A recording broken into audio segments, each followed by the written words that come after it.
Wala ka pa. Saan ba tayo upo? Hindi ko sigurado eh.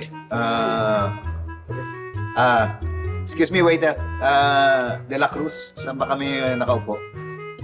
Waiter? Ha? Porket nakabotay, waiter na agad. Ha? Ay. Sorry. Sorry, Oh, nandiyan na. Oo. Nagkamali lang yung asawa ko. Oo, sorry. Tsaka huwag kayo sa akin magtanong, ha? Magtanong kayo sa wedding coordinator, okay? Excuse me lang, ha? Yes, sir. Okay, dadaan ako eh. Okay, Kayo na ulo eh. Hindi ko alam eh. Malay ko.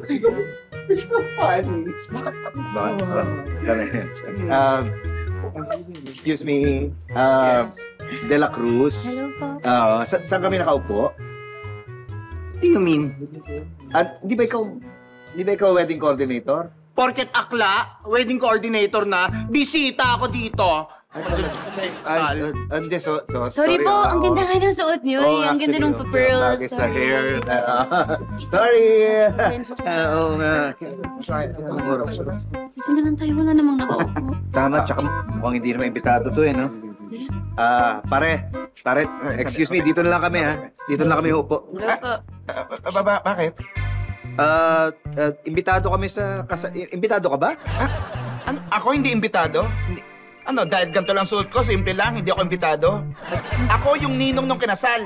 Ay, Ha? ganun. Masyado kayong judgmental. Hindi po sa ganun, wala sorry. naman po kaming sinasabing ganun. Ang ganda nga po. Kaya, Presko eh. Samahan na lang po namin kayo, ha? Oo, dito Para na may kami. kasama kayo. Tama, upo Dito na kami kasi upo. baka dumating na sina Sunny at saka sina Evelyn. Opo. Ano?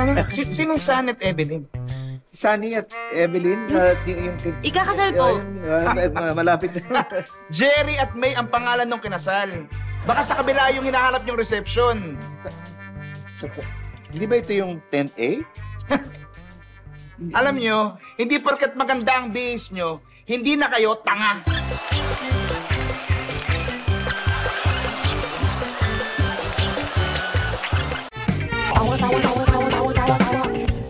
You know!